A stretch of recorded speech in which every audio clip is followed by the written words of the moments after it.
Does anyone else believe that our generation is going to be the most single generation and the most unmarried generation without kids? And I'm not saying this because there's a lack of people wanting it, but I feel like, guys, in our generation, no one commits, no one actually wants to have a meaningful connection, no one wants to have a deep conversation, and trying to find a partner who is normal and even has any morals is so difficult. I genuinely feel like dating apps has just ruined genuine connection. Like, no one hits on each other in person anymore, no one actually goes out to try and meet people, no one actually talks to each other anymore. It's actually really sad.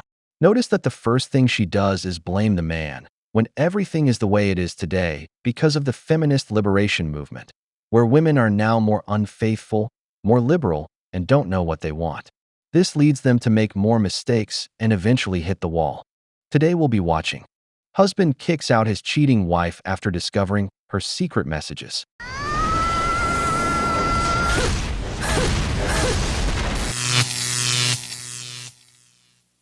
As a single mom of 3 kids, I will not be dating men that have kids. So you want a +1 but comes with a +3? You guys are not to be taken seriously. Nobody wants you because your baby mama left you for a reason. But they supposed to take you serious with a whole daycare in the background. If you are not licking the fucking floor that I walk on, you are not going to be with me. Like, my standards are so much more higher now than before I had kids, which is fucking insane. So if you want to be with me, you're going to have to be a stepdad of 3 kids. I have 2 boys and a little girl. And my kids are fucking bad. Now that sounds like single for life standards. I know what comes with dating somebody with kids, and I don't fucking want it. I don't want none of the drama. I don't give a fuck about your baby mama. If you're going to be a stepdad, you are going to have to pay for some of my kids' things. Like, if you want to take that role of a stepfather, you have to pay for some of their things. There's just no way that you're just gonna be my partner and not a father figure for them, you know? Now girl, just because somebody pay for something does not make them no father figure. And they came out your cooch. Your responsibility. A lot of you may ask yourself, what are you gonna bring to the table, Lindsay? What are you gonna... My fucking love and affection, bitch, and my fucking time. Like, that's what I'm gonna bring to the fucking table. You're gonna fucking be with me because you love me, not because you have to use me for your benefit. Like, I am traumatized, okay? So, you either love the fuck out of me and of my kids, or you're just not gonna fucking be with me at all. Good luck with that, because I don't think nobody is shopping on the clearance rack for a family. God damn it! You can't make this shit up!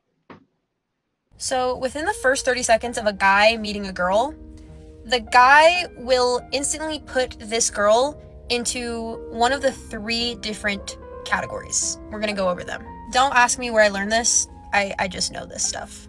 So I guess this is more educational for the girls. So number 1 is not the most ideal. It is kind of like the girl that he would only hook up with. He meets you and he's like, I would only be seen with you in a dark room. He doesn't want to see you out in public. You are literally in the category that he sees you after hours. He will only be seeing you from the hours of 10 p.m. to 3 a.m., unfortunately. The second one is, it's like the dating/girlfriend category. So that's like, this is one above. And basically he meets you and he's like, this girl has potential. I could definitely go out with this girl a couple more times. I like this girl. I could definitely see myself dating this girl. She could be a good girlfriend. And then the third category, he meets you and he's like, this is my wife. This is wifey. This is the mother of my children. You're probably like, well, it takes more than just 30 seconds to know, you know, how you feel about someone. Honestly, I feel like guys just kind of know what category they put you in. But then there's that like right above wifey category that no one really talks about, I guess. And that's the dream girl category, where he knows he would drop everything to be with this woman, but the likelihood of being with this woman is very unrealistic and it probably will never happen. He just doesn't really get his hopes up. He just sticks with wifey. But every guy has that dream girl. It's so funny because I don't feel like girls really do this. We kind of do other things in our head, but hope that helps. The same men who call me fatherless say I have fatherless behavior are the ones who are in the comment section writing a 5-paragraph essay about why it's wrong for a woman to have body hair. And I'm the one who's fatherless? If you had a dad, he would be telling you, go mow the lawn or something. Go get a hobby, smoke a brisket. This is exactly what the absence of a father figure does to a woman, brothers. First of all, there isn't a clear-headed man out there who wants to take on a single mother with 3 kids, especially with that queen with no crown attitude. At the very least, that woman must be looking for God's greatest warrior himself, because no man in his right mind is going to get involved with a woman with 3 kids, for God's sake. The second woman is absolutely right, and I'm going to make this clear. A man always knows who he's giving the ring to. He can tell within seconds which woman is wife material and which one is just for a one-night stand. And the last one, gentlemen, is exactly what I told you from the beginning. A woman without a father, one who doesn't even care about shaving anymore. I've been with my wife we've been together since we were for 14 years. I'm 32. I met her when I was 19. We had a child at 20. And I've always just kind of been a butthead to her, to be honest. Every now and then I would demean her or make little comments. And I would say it started really getting bad about 6 weeks ago. We were doing some work in the yard, and I really just blew up on her over the stupidest little thing.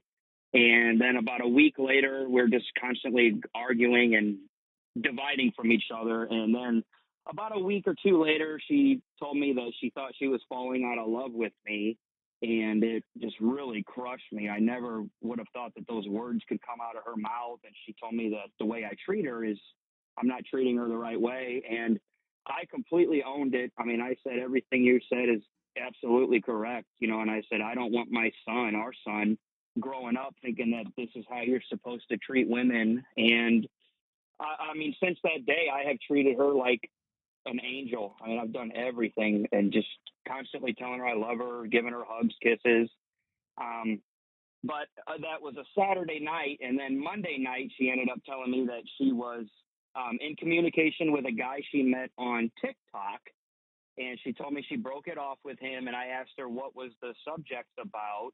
And she said it was just somebody to talk to about what I'm going through, my mental, health. And she said it was never anything flirtatious or anything like that. She said it was just a stranger that I could talk to. But she said I broke it off with him and I'm going to focus on us. And I said, I'm all in with you. Let's rebuild this. And we went about 2 weeks and it was just absolute honeymoon phase. I mean, we were just it was great. And then I went through her phone 2 weeks after that and found that she was on Snapchat with the guy, and I confronted her about it. No! God, please, no! No! No! No! The guy went from being a complete stranger to gradually getting more comfortable in his conversations with her. That woman is planning to cheat on him. Women always have orbiters, those guys who hit on married women, waiting for the moment the husband screws up so they can become the woman's shoulder to cry on. They gain her trust and then try to get with her. Women like this because they feel desired by these men who are constantly telling them that their husbands don't appreciate them. This guy wasn't the best husband, obviously. We're not going to say he was good to her, but he stayed with her for 14 years. He's changing, and even though it's still early, he's getting better because he loves her. But she's already preparing to leave. She already has a replacement. Let's continue. And she said, okay, well, I didn't think you were really going to change, and I wanted to keep this friendship with the guy. And she said, I'll break it off with him. And I'm like, okay, I guess I'll give you a second chance. I'm kind of heartbroken again that you would keep this from me. And then about a week and a half later, which was just yesterday, I went through the call logs on AT&T.com, which I feel bad because I'm constantly digging at all this, but every time I dig, I find something. And I confronted her yesterday that she's been talking to this guy for 30, 40, 50 minutes a day the last week and a half after she told me a third time that she was breaking it off with him. And I'm just super confused. I don't really know how to handle this. Now she's saying that she's all done talking to him. And I'm like, well, how do I trust you now? You've been lying to me for the past 3 weeks about this. So that's really all I got. So for 14 years, you belittled your wife. She got the clear message she was beneath you. You're the smart one. You're the fast one. You're the quick one. Yep, You are the absolutely. provider. You're all this stuff. And I then always thought she was beneath me. yeah, you did.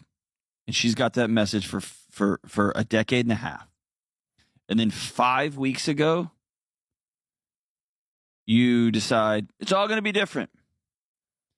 Yeah. And hold on. 4 weeks into this, you're pissed off that she's not just like, oh, all right. Dude, you're belittling her again. Did she lie to you? Yes, no question about that. She's not on the phone to defend herself. Just you. Okay. Bro. As you were talking, here's the words that kept coming to my mouth. Dude, who do you think you are, man? Oh, hell no! And guess who gets all the blame? Brothers, him. That's how it always works. Every time a marriage falls apart, society rushes to blame the man, as if the woman were some untouchable saint, even when she's the one secretly talking to another guy. And what's even more blatant is the escalation. Pay close attention to how it evolved. It started on TikTok, then moved to Snapchat, and now they're spending 40, 50 minutes a day on the phone. That's not a coincidence. That's a pattern. That woman has almost certainly already cheated on him, or she's one step away from doing it. And there's nothing he can do to stop it now, because she's not going to let that guy go that easily. Why? Because that man is giving her something she feels she lost at home: attention, desire, competition for her. That guy is forbidden fruit, and you already know, brothers, women are addicted to intense emotions. They'll chase that dopamine rush even if they have to sacrifice their own family in the process. And in the end, to close the circle, she'll blame him for never appreciating her. I can already see how this movie ends. Gentlemen, the only smart thing this man can do now is start looking for a good lawyer. Women. As a woman, I'm going to tell you what we are not attracted to. And what is that? My number one thing has to be when a man acts feminine. Please elaborate. One, if you think that you deserve princess treatment as a man, goodbye. Please take the next bus stop the fuck away from me. It's not princess treatment. It's king treatment.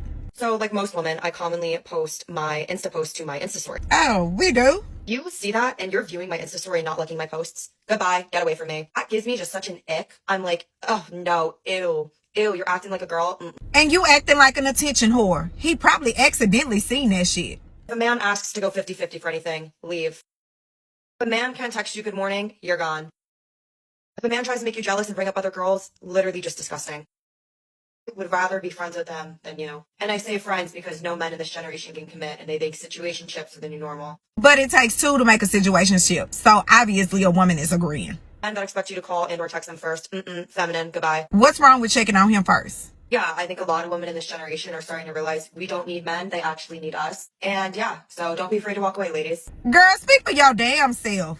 I want a man in my life. You just another entitled, bitter ass woman. You gonna be single for the rest of your goddamn life with all these crazy ass icks. Stop trying to tear these men down and just say that you want to be with a woman. So one of my best friends has this thing where whatever guy she talks to becomes utterly obsessed with her. Whether that's a guy who she's spoken to for 2 weeks or for 2 years, they always come back to her and they just become obsessed.